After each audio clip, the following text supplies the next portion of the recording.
AICC ఉపాధ్యక్షులు రాహుల్ గాంధీ పుట్టినరోజు వేడుకలు హన్మకొండ జిల్లా కాంగ్రెస్ పార్టీ కార్యాలయంలో ఘనంగా నిర్వహించారు. ఈ సందర్భంగా హన్మకొండ జిల్లా కాంగ్రెస్ అధ్యక్షులు నాయని రాజేందర్ రెడ్డి కేక్ కట్ చేసి పుట్టినరోజు శుభాకాంక్షలు తెలిపారు. భారతదేశ సమైక్యత కోసం అసువులు బాసిన నానమ్మ ఇందిరాగాంధీ, నాన్న రాజీవ్ గాంధీ అడుగుజాడల్లో నడిచే సంకల్పం కలిగిన నేత రాహుల్ గాంధీ అని కొనియాడారు. సీనియర్ నాయకునిగా నా బాధ్యతగా నేను ఇవాళ ఉవ్వెత్తున ఇక్కడ ఉత్సవాలను చేయడం జరుగుతా ఉంది. ఇవాళ మనకు ఖచ్చితంగా మనకు భారతదేశంలో ఉన్నతమైన మనకు అవకాశాలను భారతదేశ ప్రజలు కల్పించబోతున్నారు.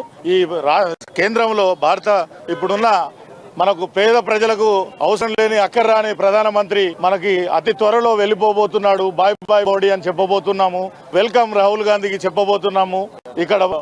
ఇక్కడ మనకు తెలంగాణకు వస్తే మన కర్ణాటక ఎలక్షన్ తర్వాత మనకు ఎంతో రాహుల్ గాంధీ గారి హాత్ సే హాత్ జోడో యాత్ర ప్రతి ఒక్క జనాలలో ప్రజల కష్ట సుఖాల్లో పాల్పంచుకొని కష్ట సుఖాలు తెలుసుకొని రాబోయే రోజులలో యువతకు ఆదర్శంగా నిలిచే విధంగా వారి యొక్క రాజకీయ ప్రయాణం నడుస్తున్న సందర్భంగా రాబోయే రోజుల్లో గతంలో కూడా ఈ యొక్క బీజేపీ టీఆర్ఎస్ ప్రభుత్వాల ప్రజా వ్యతిరేక విధానాల మీద చాలా పెద్ద ఎత్తున పోరాటం చేస్తుంది. సీనియర్ నాయకునిగా నా బాధ్యతగా నేను ఇవాళ ఉవ్వెత్తున ఇక్కడ ఉత్సవాలను చేయడం జరుగుతా ఉంది. ఇవాళ మనకు ఖచ్చితంగా మనకు భారతదేశంలో ఉన్నతమైన